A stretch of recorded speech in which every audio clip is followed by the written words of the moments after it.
فلا تطاوقني بلباس.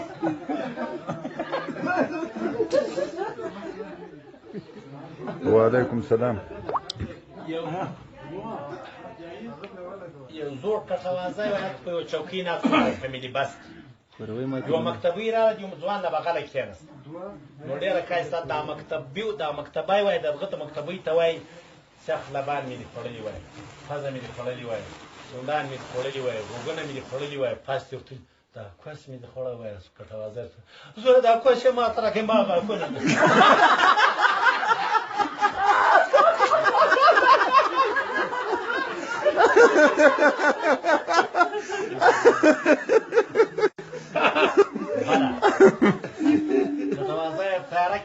خیالي شیر جام ده اوبه نسته. ورځ اوله بیخي جوړ خوشحاله یو الحمدلله ښایسته سال دی. خو چې مړی یې ورکوي دی دله تیاره کړي اوبه نسته ځای اوبه دا پیلوټ بوتل کې متیازې کړي کاکا دغه دې اوبه هغه افسته راوړی.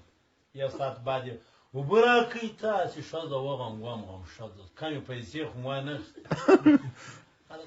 تیاره کیسه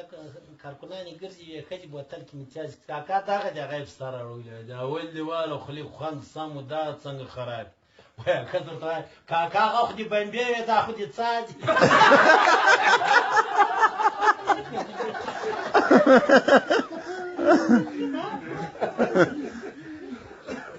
ګورئ زه په اناد ولا ښایي یوه بله مې کیسه کوم. کټوازی وایي هندوستان ته تلو یوې ښځې ته ویل دایما امانت خدای کښېنه کوي له چا سره دا بد کار وم زه مسلمان یم چې داسې کار وایه زه ترکتول پې رسم کوم که دا ګډ شوی وي نو دا کار ترکتول یې پې رسم کړی دا شي باندې یوه میاشت بعد څو میاشتې بعد دا تېر سړی راغی سوریندار یې خو اشتیا خو دې ساپسۍ ما تا خو مخ ته سره جوړ وایي خدای خو دې ما په ویل که ترکتول وایي ترکتول خو دې ما تر هغه ښځه به دغسې بیا رسم تر هغه بېله ښه رسم دا کار یې څه ترکتول چې بېرته پې رسم کړی سلنتار ته لیکدود ورکړی. کټوازی سره راغلی دا کار چې ورسره شروع کړی وایي نور خو هغه ترکتول ده خو یاد یې چالان کړی دود یې کړی.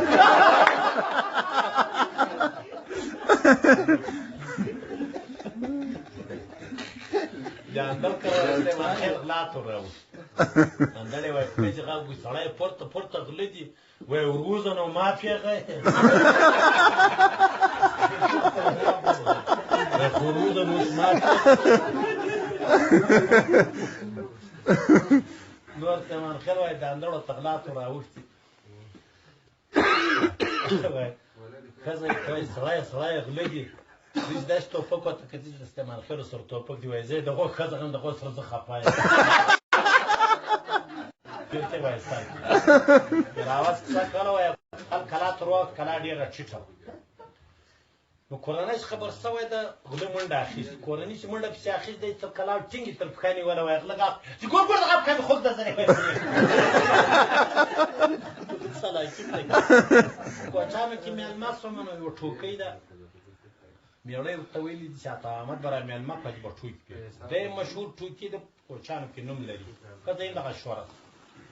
کوچانو ته چې مېلمه نه یې عطا احمده ټوکې در باندې کوي ښځه میړه ډېر بد به دې سپک کړي ځان په تایه کې ورته ونیو نو ډېر درد را رسېږي ښځه په ما ټوکې نو سوارو ډېر کوچان ناست دی میړه یې ورته وایي وښځه عطا محمد مې مېلمه ده څه شی دي پاخه دي هغې ده دې خپل شي نوم ورته وایي دغه مې پوخ عطا محمد ته نو څه شی پوخ ما زما برخه خام راکړه زه یې پوخ نه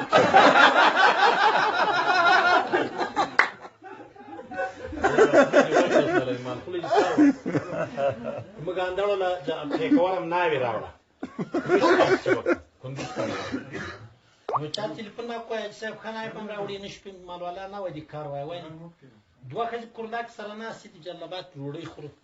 نو ښځه ورته وایي دا موټروان وایي ورور دا موټر دې ګوښې ته که دا ناوې داسې خوړوي ناوې ورته وایي درواغ وایي وروره خوړوم نه غوله کوم قدر دې منالس موږ نه شپې در پسې وکړې ته غوله کوي نو بله ورځ چې کوچانو کې بیا مېلمه شو موږ مور ته خدای وبښي وایي زویه د نیازي داسې پاک خواره دي یا دوه مره کورت پرېړه سږم کورت نه دي ورې زوره نو کورت یې د شپانه پر تاګۍ کښې یو ټیټ شوم دا سترګې لکه دوکاندار رخچې څوک ګوري کوچي یو خر هغه د کورت په منځ کې امتیاز وکړو دغه کوچي داسې دی ښځه مامور یې په کورتو کې خره امتیاز وکړو زویه هغه دې خرڅ دي موږ خو دې کېدی په باندې کور سره نه ماتې تا چې دغه یې تا پاک خواره ووایه په نیازو په کوچانو کې دغه وایي سیدان دي روایت جل جلاله یو کوچی بیبي ګله نومېده وه پیریان وړه وه نو ډېره ښایسته وه نو پیر صاحب خیل ته خو شپتان که ترغه به بتره سوه که کېده نه ورځ بیا دم بیا کړه بیبي ګله بتره سوه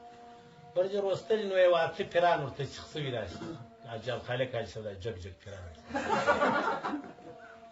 بیبي ګله یې دا بد کار مړه کړي یو دا زړې ښځې وایي په جنازه پسې روي چې بې زړل هی ګلې بیبي ګلې د پیر په سوټۍ مړه سوې د جنت مرغۍ به ولې ډېره ښه بیبي ګله واړوله به پیریانو خدای دې حساب کړي له جنته د بیبیانو هغو د پیرانو